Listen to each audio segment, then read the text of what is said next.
हाँ तो दोस्तों आज अपन बात करेंगे अपना जो मैट्रिक्स का टॉपिक था उससे आगे और उससे अगला जो अपना चैप्टर है वो आता है सारणी। तो देखो मैट्रिक्स और सारणी में क्या फर्क है इसके बारे में अपन बात करते हैं, ठीक है। तो सारणी क्या होती है, मैट्रिक्स के बारे में अपन ने पहले पढ़ रखा है। अब अपन सारणी के बारे में देखते हैं कि सारणी क्या है और किस प्रकार से अपन इसको डिनोट करते हैं, लिखते हैं, क्या इसका उपयोग है, इसके बारे में अपन बात करते हैं। तो देखो जब अपन कोई भी अपने पास संख्याएं या वस्तुएं होती है, जब अपन उनको आयताकार या वर्गाकार रूप में कॉलम और रो के रूप में जब उसको अभिविन्यासित करते हैं तो उसका जो विन्यास है वो क्या कहलाता था, मैट्रिक्स कहलाता था। और मैट्रिक्स को अपन इस प्रकार से डिनोट कर देते हैं जैसे मैट्रिक्स A इक्वल्स टू ये, इसके अंदर अपने पास कोई भी एलिमेंट्स हो सकते थे, ठीक है। अब देखो यहाँ पे अपने पास कोई भी संख्याएं, आंकड़े या जो कुछ भी है वो अपने पास हो सकता था। अब देखो मैट्रिक्स में क्या होता था कि ये अपने पास इस रूप में क्षैतिज रूप में जितने भी आंकड़े अपने पास या संख्याएं लिखी हुई होती थी वो कहलाते थे उसके रो, यानी कि उसकी पंक्तियां। जैसे इसके अंदर R1, R2, R3, R4 इस प्रकार से और भी अपने पास ये रो हो सकते हैं इस प्रकार से, ठीक है। और ये जो अपने पास इस प्रकार से ऊर्ध्वाधर रूप में जो है संख्याएं यहाँ पे लिखी जाएगी, फिर यहाँ पे लिखी जाएगी, यहाँ पे लिखी जाएगी, यहाँ पे लिखी जाएगी। तो ये जो इस प्रकार से वो इसके कहलाते थे अपने पास कॉलम। क्या कहलाते थे? कॉलम। जैसे ये C1 हो गया, ये C2 हो गया, आगे और होता तो वो C3 हो जाता, फिर C4 है, C5 है, इस प्रकार से अपने पास हो जाएगा। अब देखो इसके बाद में क्या होता था कि मैट्रिक्स जो होते थे उसके अंदर अपन संख्याएं या जो अपने पास आंकड़े हैं वो केवल उनको विन्यासित करने का या अपन कह सकते हैं दर्शाने का एक अपने पास तरीका होता था। लेकिन अब इसके पश्चात अपन देखते हैं कि सारणी में क्या होता है। इससे पहले अपन ये देख लेते हैं कि इसके अंदर रो की संख्या और कॉलम की संख्या। m जो था वो था रो की संख्या और n जो था वो था अपने पास कॉलम की संख्या। क्लियर? अब देखो ये क्या रहता था, किसी भी सारणी की कोटि या जिसको अपन कह सकते हैं ऑर्डर या अपन क्रम भी कह सकते हैं, m/n होता था, जिसमें m है वो रो को बताता था और n है वो किसको बता रहा होता था, कॉलम की संख्या। क्लियर? अब देखो सारणी में क्या होता है, ये जैसे मेरे पास एक मैट्रिक्स था है, इसको यदि मैं सारणी के रूप में लिखना चाहूं तो इसको मैं लिखूंगा इस प्रकार से। ये जो अपने पास साइन है वो है किसका, ये बता रहा है अपने को किसको, सारणी को बता रहा है। और ये जो कैपिटल A था वो अपने को बता रहा होता था किसको, मैट्रिक्स को। तो सारणी को अपन इस प्रकार से लिखेंगे। और सारणी इसमें देखो ये जो अपने पास है जो ब्रैकेट का चिन्ह अपन प्रयोग कर रहे थे इसके अंदर, तो वो नहीं करना है। सारणी में अपने पास ऐसे दो खड़ी लाइनों के बीच में जो भी अपने पास संख्याएं होगी उनको अपन डिनोट करेंगे या उनको अपन रखेंगे। अब देखो ये जो मेरे पास यहाँ पे संख्याएं हैं, मान लो A11 है, ये A12 है, ये अपने पास A21 है, ये फिर A22, ये इस प्रकार से अपने पास कहने का मतलब ये जो एलिमेंट है इसका, ये अपने पास अवयव है। ये नीचे वाली जो संख्या है इसको अपन लिखते थे AI जैसे, किसे लिखते थे, AI जैसे, जहाँ पे I बता रहा होता था उसके रो के नंबर को और J बता रहा होता है उसके कॉलम के नंबर। तो ये जैसे मेरे पास 1 1 लिखा गया है, इसका मतलब है कि ये रो नंबर फर्स्ट और कॉलम नंबर फर्स्ट वाला एलिमेंट है। और ये जो है 1 2, इसका मतलब रो नंबर फर्स्ट और कॉलम नंबर सेकंड को ये अपने पास बता रहा है। इसी प्रकार से 2 1 है तो इसका मतलब ये रो नंबर 2 हो गया और कॉलम नंबर फर्स्ट हो गया। 2 2 है इसका मतलब रो नंबर 2 है और कॉलम नंबर भी कितना है, ये अपने पास 2 है। तो ये इस प्रकार से अपने पास जो भी एलिमेंट होते थे उनको अपन इस प्रकार से डिनोट कर सकते हैं। इससे आगे अगर मैं जाना चाहूँ तो यहाँ पे मेरे पास A13 आएगा। इससे आगे अगर मैं चलूँ तो यहाँ पे मेरे पास A23 आएगा। इस प्रकार से अपने पास कोई भी जो मैट्रिक्स होती थी उसके अंदर अपने पास कितने भी रो और कॉलम अपने पास हो सकते थे या उसका कोई भी क्रम है वो अपने पास हो सकता था। लेकिन सारणी में जब अपन बात करेंगे सारणी के लिए, तो सारणी का क्रम अपने पास या तो होगा 2/2 और या होगा 3/2। क्या होना है, या तो 2/2 और या फिर 3/3, यानी कि जो भी अपने पास डिटरमिनेंट्स होगी सारणिक जो अपने पास होगी उसके अंदर या तो अपने पास 40 है वो क्या होनी है 2/2 होनी है, और या फिर क्या होनी है 3/3 होनी है। ठीक है, यानी कि इसके अंदर अपने पास रो और कॉलम की संख्या है वो क्या रहना है बराबर रहना है। ठीक है, या ये जैसे मेरे पास एक सारणिक है जिसकी कोटि क्या होगी अपने पास 2/2। क्लियर। इसी प्रकार से अगर अपन कोई दूसरी सारणी की बात करें तो मेरे पास ऐसे भी हो सकता है a11 a12 और a13, फिर यहाँ पे 21, फिर यहाँ पे 22 और फिर यहाँ पे 23, फिर यहाँ पे 31, यहाँ पे 32 और यहाँ पे 33। ये अपने पास इस प्रकार से 3/3 अपने पास जो कोटि है उसकी भी अपने पास सारणी हो सकती है। तो जनरली अपने पास क्या होगा या तो 2/2 और या फिर 3/3, ये इस प्रकार से अपने पास आना। ठीक है, अब देखो इसमें अपने पास जो मैट्रिक्स होता था उसके अंदर क्या था कि कोई भी क्रम अपने पास हो सकता था, यानी m का वैल्यू कुछ भी हो सकता था और n का वैल्यू भी अपने पास कुछ भी हो सकता था। ऐसा हो सकता था मैट्रिक्स के बारे में कि m और n दोनों का वैल्यू बराबर हो सकता है, m बड़ा हो सकता है और या फिर अपने पास छोटा हो सकता है, यानी कैसे भी अपने पास इसके वैल्यू हो सकते थे। यानी किसी भी मैट्रिक्स के अंदर रो की संख्या ज्यादा हो सकती थी, किसी के अंदर कॉलम की संख्या ज्यादा हो सकती थी, या फिर किसी में रो और कॉलम की संख्या बराबर भी अपने पास हो सकती थी। लेकिन जब अपन डिटरमिनेंट्स की बात करेंगे, सारणी की बात करेंगे, तो सारणी में अपने पास या तो अपन 2/2 की बात करेंगे और या फिर 3/3 की बात करेंगे। अब देखो इसके अलावा इन दोनों के अंदर मैट्रिक्स और सारणी के अंदर जो मेजर अपने पास अंतर है, बड़ा जो अंतर है वो क्या है कि ये जो है अपने पास मैट्रिक्स वो क्या था केवल संख्याओं को दर्शाने का एक तरीका मात्र था।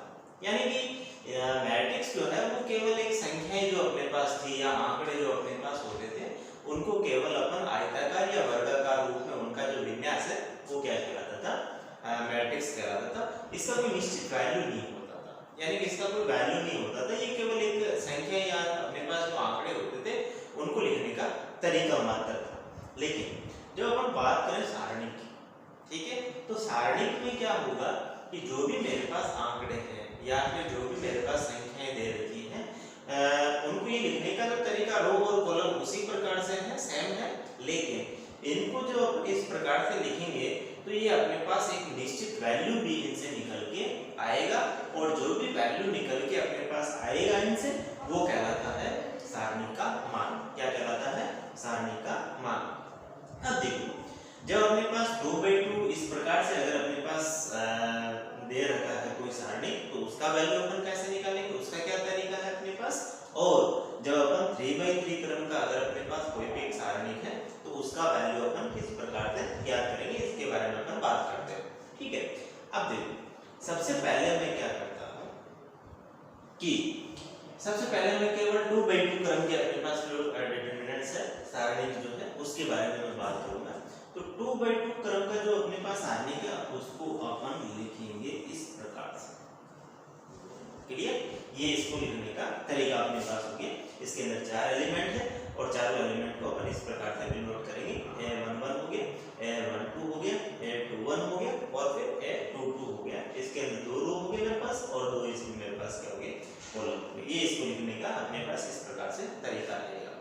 अब देखो इसके बाद आगे अगर मैं बात करूं कि मेरे पास ये जो 2/2 क्रम का सारणी है, अब इसमें ये a11 21 और 22 ये इस प्रकार से इसको डिनोट करने का तरीका इसकी जगह पे हो सकता है मैं क्या करूं कि कोई भी अपन यहाँ पे संख्याएं नंबर या और कुछ ले लें।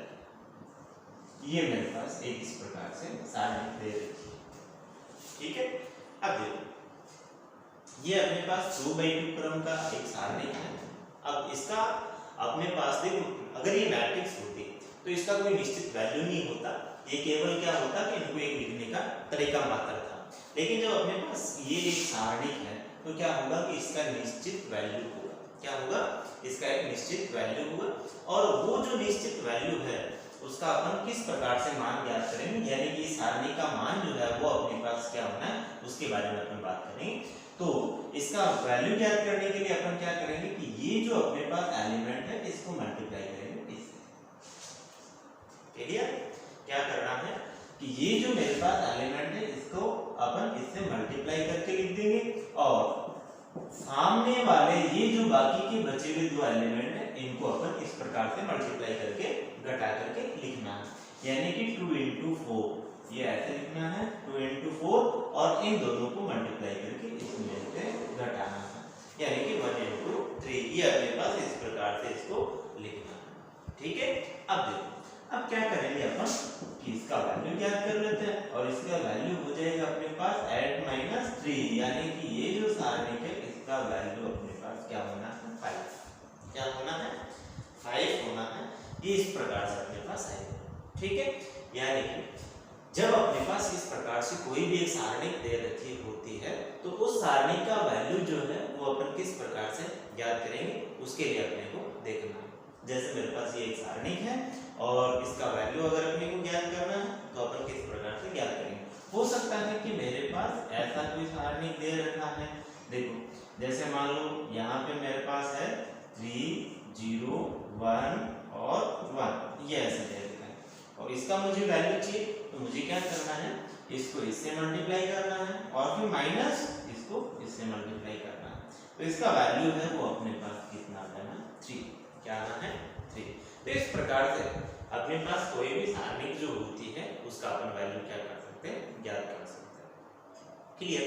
अगला नेक्स्ट अपने पास आता है कि सारणिक के जितने भी अवयव होते हैं अपने पास उनका उपसारणिक ज्ञात करना। उनका क्या ज्ञात करना? उपसारणिक ज्ञात करना। एक होता है अपने पास उपसारणिक और एक होता है अपने पास उसके सहकरण। तो दोनों में अंतर क्या है, यानी कि दोनों को अपन किस प्रकार से अलग अलग ज्ञात कर सकते हैं ये अपन चेक करेंगे। उपसारणिक क्या होता है और सहकरण क्या होता है इसके बारे में अपन बात करेंगे। तो देखो जैसे अगर मैं मान लो यही वाली सारणिक है वो ले लेता हूँ मैं 2 3 1 और 4, ये मेरे पास एक सारणिक है।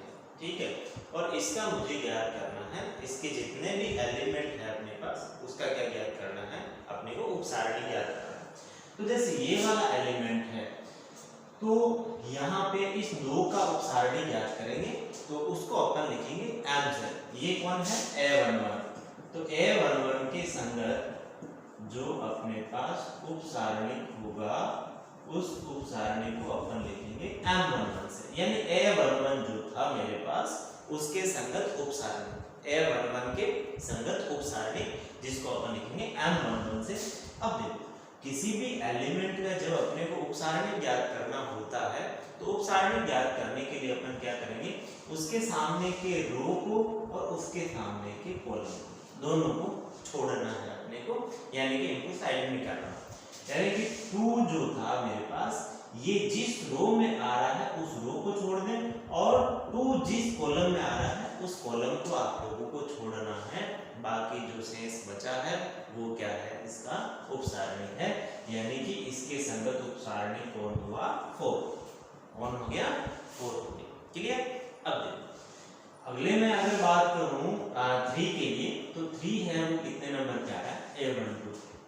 ठीक है, और इसके संगत जो अपने पास उपसारणिक है ये कौन था a12 था, तो यहाँ पे इसके संगत उपसारणिक कौन हो गया m12, कौन हो गया m12। और ये जब मैं ज्ञात करूंगा तो इसका वैल्यू देखो क्या होगा 3 के लिए मुझे ज्ञात करना है इसके सामने के रो को छोड़ दूंगा और इसके सामने के कॉलम को अपन छोड़ देते हैं, बाकी क्या बचा 1, तो इसके संगत उपसारणिक हो गया कौन 1। बात आई समझ में? अब देखो इसी प्रकार से अगर मैं इस 1 के लिए ज्ञात करूं तो ये मेरे पास 1 जो है वो आ रहा है कितने नंबर पे 2 1, कितने पे आ रहा है 2 1 पे। तो इस 2 1 की संगत जो मेरे पास उपसारणिक है उसको मैं लिखूंगा m21 से। किससे लिखना है m21 से, और ये जो m21 है तो ये था a21 कौन था 1 था, इसके सामने के अपन रो को छोड़ देंगे इसके सामने के कॉलम को छोड़ देंगे, बाकी क्या बचा 3, तो ये है मेरे पास 3, तो इसका कौन हो गया 3। ठीक है, लास्ट मेरे पास बचा a22 और a22 के जो संगत मेरे पास उपसारणिक है तो उसको अपन लिखेंगे किससे m22 से, और ये जो m22 है वो अपने पास क्या हो जाना है देखो ये था A22, इसके सामने के कॉलम को छोड़ दो, इसके सामने के रो को छोड़ दो, बाकी जो बचा 1 2, तो यही हो गया इसका अपने पास उपसारण। ठीक है, तो अगर अपने पास ऐसे द्वितीय क्रम का कोई भी एक सारणिक है, 2/2 का मतलब इसको अपन द्वितीय क्रम का बोल सकते हैं, और 3/3 का मतलब इसको अपन क्या कर सकते हैं, तृतीय क्रम का सारणिक भी बोल सकते हैं। तो देखो, अगर अपने पास कोई भी द्वितीय क्रम का सारणिक है, तो उस सारणिक में जब अपने को उपसारणिक ज्ञात करने हो, उसके जितने भी अपने पास अवयव है उनके संगत अगर अपने को उपसारणिक ज्ञात करना है, तो उपसारणिक अपन इस प्रकार से ज्ञात कर सकते हैं। जब अपने पास द्वितीय क्रम का सारणिक हो, तो तृतीय क्रम का हो तो उसके लिए अपन बाद में बात करेंगे और आगे। अब देखो, ये तो थी बात किसके लिए, उपसारणिक ज्ञात कैसे करेंगे। सबसे पहले अपन ने देखा कि सारणिक होता क्या है, उसके बाद में अपन ने देखा सारणिक का अपने पास जो क्रम है वो किस प्रकार से होना है, तो 2/2 या फिर 3/3। अपने सिलेबस के अनुसार अपने पास 2/2 और 3/3 दो ही क्रम के जो अपने पास सारणिक है वो अपने काम में आने हैं। इसके बारे में अपन क्या करेंगे, चर्चा करेंगे। अब देखो, इसके बाद में यहाँ से फिर अपन ने ये देखा कि जब अपने पास द्वितीय क्रम का एक अगर अपने पास कोई भी सारणिक है, तो उसका अपन वैल्यू किस प्रकार से ज्ञात करेंगे, तो वैल्यू निकाल के अपन ने चेक किया। उसके बाद में अपन ने ये देखा कि जो अपने पास द्वितीय क्रम का कोई भी एक सारणिक है, तो उसके संगत जो भी अपने पास अवयव है, उन अवयवों के संगत अगर अपन उपसारणिक ज्ञात करेंगे, तो उपसारणिक का तरीका अपने पास क्या रहेगा, किस प्रकार से अपन ज्ञात कर सकते हैं, ये था अपने पास। अब देखो, अगला एक दूसरी चीज आती है अपने पास सहखंड। ठीक है, तो सहखंड जो होते हैं अपने पास, कोई भी अपने पास जिस प्रकार से ये जो अपने पास अवयव थे, इनके संगत अपन ने उपसारणिक ज्ञात किया, उसी तरीके से इन्हीं अवयवों के संगत अपन क्या कर सकते हैं, सहखंड भी ज्ञात कर सकते हैं। क्या ज्ञात कर सकते हैं, सहखंड भी ज्ञात कर सकते हैं। तो उसमें देखो, उपसारणिक और सहखंड में अंतर क्या है अपने पास, तो उपसारणिक और सहखंड में केवल अपने पास चिन्ह का अंतर होगा। किसका अंतर होना, चिन्ह का मतलब प्लस और माइनस का अंतर होना। अब ऐसा नहीं है कि जो प्लस है वो माइनस हो जाएगा या माइनस है वो प्लस हो जाएगा, ऐसा नहीं होगा, लेकिन संख्या तो अपने पास वही रहेगी या संख्यात्मक मान तो वही रहेगा, परंतु केवल उसका चिन्ह है वो परिवर्तित हो सकता है। जरूरी नहीं है कि हो, लेकिन हो सकता है, कुछ में होगा और कुछ में नहीं भी होगा। अब देखो, वो जो चिन्ह चेंज होना है वो किस प्रकार से होना है, उसके बारे में अपन बात करते हैं। तो सहखंड जो अपन ज्ञात करेंगे, प्रथम अगर मैं बात करूं A11 की, किसकी बात करें अपन, A11 की अगर अपन बात करें, तो A11 के संगत अगर अपने को सहखंड ज्ञात करना है, तो देखो उसमें जो चिन्ह अपने पास चेंज होना है वो किस प्रकार से होना है कि यदि I और J दोनों का योगफल सम संख्या आए, क्या आए, दोनों का योगफल सम संख्या आए, तो उसके मान में कोई भी परिवर्तन नहीं होगा। पॉजिटिव है तो पॉजिटिव रहना है, नेगेटिव है तो नेगेटिव रहना है। और यदि I प्लस J का वैल्यू विषम संख्या आए, तो उसका क्या हो जाना है, चेंज हो जाना है, यानी कि प्लस है तो वो बदल जाएगा किसमें, माइनस में, और माइनस है तो वो बदल जाएगा किसके अंदर, प्लस में, यानी आपस में क्या हो जाएगा, इंटरचेंज हो जाएगा। बात समझ में आई। अब देखिए, ये A11, इसके संगत उपसारणिक क्या लिखा अपन, 4। तो इस A11 के संगत सहखंड की अगर मैं बात करूं, जिसको मैं लिख देता हूं किससे, F से, और A11 के संगत उपसारणिक क्या हुआ, M11, और सहखंड को मैं क्या लिख देता हूं, F11। क्या लिख देता हूं, F11। अगर मैं इसकी बात करूं तो इसमें I क्या है, 1, J क्या है, 1, और I प्लस J किया तो क्या मिला, 1 प्लस 1 मतलब 2, जो कि क्या है, सम, और सम है तो नो चेंज, यानी चेंज नहीं करना, यानी कि यही हो जाएगा अपने पास 1 4। बात आई समझ में। अब देखो, अगर मैं बात करूं A12 की, तो A12 के संगत जो सहखंड है वो हो जाएगा F12। कौन हो जाएगा, F12। अब देखो, उपसारणिक क्या था मेरे पास, 1 था, उपसारणिक क्या था मेरे पास, 1 था। तो जब अपन F12 की बात करें तो F12 इसके संगत सहखंड है। इसमें देखना है I कितना 1, J कितना 2। तो I प्लस J करूंगा तो 1 प्लस 2 करूंगा तो कितना आएगा विषम, और विषम है तो चेंज, और चेंज है तो ये किस पहले कैसे था पॉजिटिव, अब क्या हो जाएगा नेगेटिव। तो इसके संगत सहखंड कौन हो गया -1। तो मैंने कहा था कि चेंज हो भी सकता है चिन्ह और नहीं भी हो सकता, जैसे इसमें नहीं हुआ और इसमें हो गया। अगला देखो, ये जो अपने पास है इसके संगत सहखंड होगा F21। कौन होगा F21। उपसारणी कौन है 3, M21 जिसको लिखा था 3 है। अब देखो I कितना है 2, J कितना है 1। तो I प्लस J करूंगा तो 2 प्लस 1 कितना 3। 3 में क्या होगा विषम, विषम होगा तो चेंज, और चेंज होगा तो 3 के स्थान पे कितना -3 आ जाना। बात आई समझ में। इसी प्रकार से ये जो अपने पास A22 है इसके संगत सहखंड जो है वो होना है F22। अब देखो I कितना है 2, J कितना है 2। तो 2 प्लस 2 कितना 4, और 4 क्या है सम, सम है तो नो चेंज, का मतलब जो था वो कभी अपने को वापस लिख देना है। तो ये अपने पास हो जाना कितना 2। तो कुल मिला के बात ये है कि जब अपने पास कोई भी सारणी होती है तो उसके जितने भी अवयव हैं उनके संगत उपसारणिक अपन ज्ञात कर सकते हैं, और उसके अवयवों के संगत अपन सहखंड भी ज्ञात कर सकते हैं। अब देखो सबसे पहले अपन ने ये लिखा था कि सारणी किसको कहते हैं, तो ये सारणी को डिनोट करने का तरीका हो गया। सारणी का अपने पास एक निश्चित वैल्यू होता है, और द्वितीय क्रम की जो अपने पास सारणी होती है उसका वैल्यू अपन इस प्रकार से ज्ञात कर सकते हैं, यानी इनको मल्टीप्लाई करके और इन दोनों को मल्टीप्लाई करके इसमें से क्या करना है घटा के लिखना, जो भी वैल्यू आएगा वही अपने पास सारणी का वैल्यू हो जाएगा। ठीक है, इसके बाद में अपने पास ये तो बात थी सारणी के वैल्यू की। आगे अगर अपन देखें तो सारणी अपने पास कोई भी है उसके संगत अवयवों के उपसारणिक अपन कैसे ज्ञात करेंगे, तो उपसारणिक ज्ञात करने के लिए क्या करना है, जिस भी अवयव के संगत अपन उपसारणिक ज्ञात कर रहे हैं उसका उसके सामने का, या अपन कह सकते हैं उसके स्वयं का रो और कॉलम ये छोड़ के जो भी बचा हुआ एलिमेंट है वो लिखना है, वही उसका क्या हो जाना उपसारणिक हो जाना है। तो इस प्रकार से जो भी अपने पास सारणिक दे रखी है उसके संगत अवयवों के अपन क्या कर सकते हैं उपसारणिक ज्ञात कर सकते हैं। ये तो बात है उपसारणिक की। अब देखो फिर ज्ञात करना सहखंड। तो सहखंड और उपसारणिक में अंतर होता है किसका, केवल चिन्ह का, यानी संख्यात्मक मान तो वही रहेगा, केवल उसका जो चिन्ह है वो क्या हो सकता है चेंज हो सकता है। तो चिन्ह चेंज किस प्रकार से होगा कि यदि I और J दोनों का योगफल सम संख्या आ जाए तो उपसारणिक में जो वैल्यू है वो का वही रहना, उसमें कोई परिवर्तन अपने को नहीं करना है।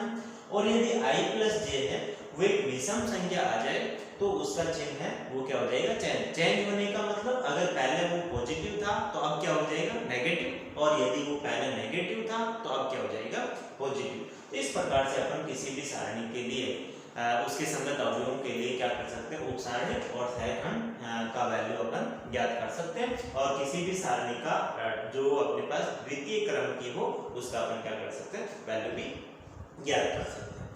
अब अपने से ऐसा भी पूछा जा सकता है कि यदि मान लो आपसे ये कहा जाए कि मान लो आपके पास एक ये सारणी दे रखी है के, और फिर यहाँ पे 2 और यहाँ पे 1 और यहाँ पे 4, ये अपने पास एक सारणी है। और इसने ये कहा कि यदि इस सारणी का वैल्यू बराबर हो किसके 0, किसके बराबर हो 0 के, और आपसे ये पूछा जाए कि k का वैल्यू ज्ञात करो, तो आपको क्या करना है इस सारणी का वैल्यू आप लोग ज्ञात करेंगे, जो भी वैल्यू आएगा उसको 0 के बराबर रख देना है, और वहां से अपन इसका क्या कर सकते हैं वैल्यू ज्ञात कर सकते हैं। कैसे ज्ञात करेंगे, इसका वैल्यू ज्ञात करने के लिए इसके से मल्टीप्लाई करना, क्या आएगा 4k माइनस कितना 2, और इसने कहा था किसके बराबर है 0 के, तो बराबर क्या लिख दो 0। यहाँ से अपन क्या कर सकते हैं k का वैल्यू ज्ञात कर सकते हैं, और k का वैल्यू अपने पास क्या हो जाना है 2/4 मतलब 1/2। तो ऐसे भी अपन इसका वैल्यू ज्ञात कर सकते हैं। तो इस प्रकार से अपने पास जो भी कोई एक सारणिक है जो द्वितीय क्रम की है उससे संबंधित क्वेश्चन के बारे में अपन ने चर्चा करी। आप इससे संबंधित जितने भी क्वेश्चन हैं उनको सॉल्व करने का प्रयास करेंगे, उसके बाद में फिर अपन आगे और देखेंगे। धन्यवाद।